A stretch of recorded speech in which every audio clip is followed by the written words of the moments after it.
Nous sommes nés un jour et nous mourrons un jour.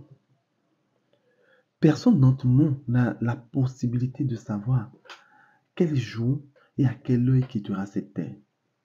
Le Seigneur nous a caché cette vérité.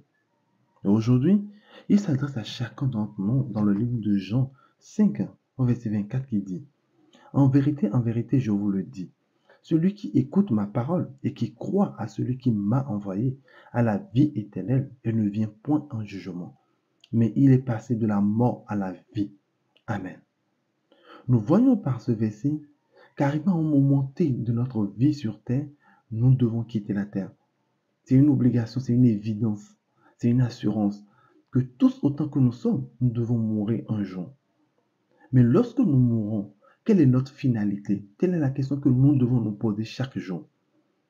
Car sachons que la vie éternelle existe réellement, où nous devons vivre auprès du Seigneur Jésus, où nous passons de la mort physique à la vie en esprit.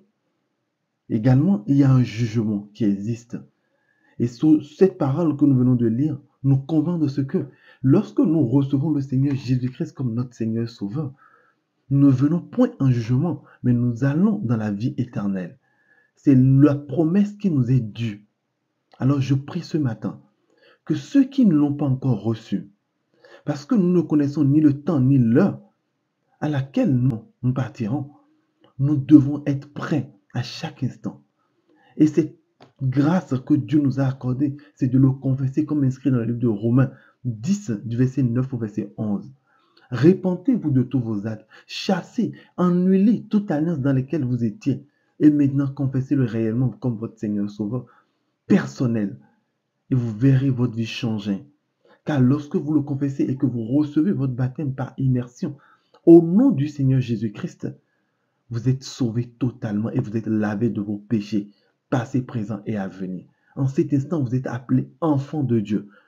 Et lorsque vous quittez la terre, nous pouvons parler d'une mort heureuse. Car lorsque vous êtes en Christ et que vous mourrez, c'est une mort heureuse parce que la fin de votre vie n'est pas sur la terre, mais vous continuez par vivre avec le Christ dans son royaume.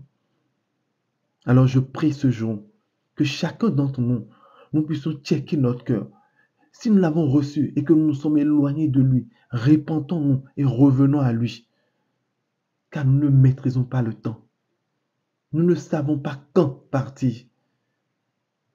Alors revenons à la parole de vérité du Seigneur et assurons-nous, s'il y a une seule chance sur 1 million, que cette vie après la mort existe. Pourquoi ne pas saisir cette occasion? Pourquoi ne pas saisir cette chance-là? Être sûr qu'au nom du Seigneur, nous sommes sauvés et nous avons la vie éternelle. Merci pour l'écoute et que Dieu nous amène dans cette marche à être fidèles à lui et à lui seul. Excellente journée et bye bye.